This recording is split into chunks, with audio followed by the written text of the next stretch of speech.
Olá pessoal, tudo bem? Hoje eu vou falar de um Papa que não existiu. Vocês vão dizer, bom, isso é fácil, né? Se não existiu, não tem nada para dizer. Bom, não é tão simples assim, vocês vão ver. Se vocês pegarem a lista dos papas de nome João na Igreja Católica, vocês vão encontrar 23. Do primeiro até o João 23, que é do século XX. Mas um deles não existe. O João 20 não existe. Na verdade, então, eles são 22, né? É um mistério. Não se sabe por que na lista dos papas de nome João não existe o 20. A história é mais ou menos assim. No século XI, um papa foi eleito e adotou o nome de João XIX. 244 anos depois, quer dizer, 2 séculos e meio, um outro papa, no século XIII, adotou o nome de João. E ele ficou conhecido como 21. Então, entre os dois, 19 e 21, não há 20. Não há o Papa João 20. Ninguém sabe explicar o que aconteceu. E para remediar essa história,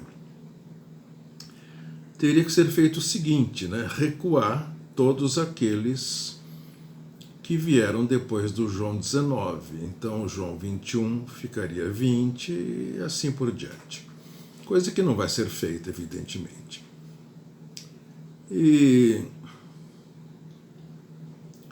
não há uma explicação clara para esse problema. Não sabemos o que aconteceu.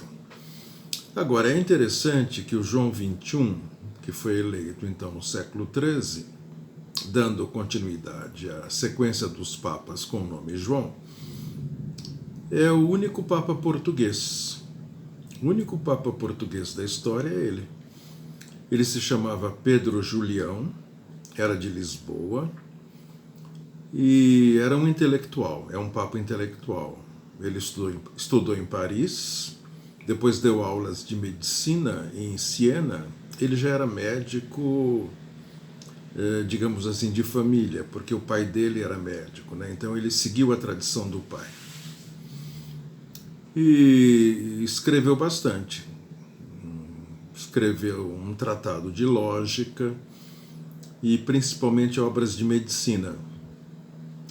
Por exemplo, um tratado de oftalmologia chamado O Olho, e um trabalho mais interessante ainda, acho eu, que é O Tesouro do Homem Pobre, em que ele dá conselhos aos pobres de como cuidar da saúde.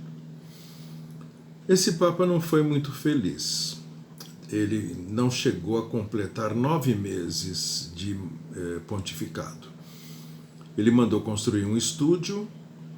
Hoje a gente fala mais de escritório, né? E ele estava lá no estúdio, o teto desabou. De certo foi mal construído, apressadamente. Caiu sobre ele e ele morreu alguns dias depois das consequências dos ferimentos. Então aí está uma história que é duplamente interessante. Por um lado, o fato de não haver o Papa João XX. Por outro lado, o seguinte, o 21, é um Papa português, o único da história. Certo?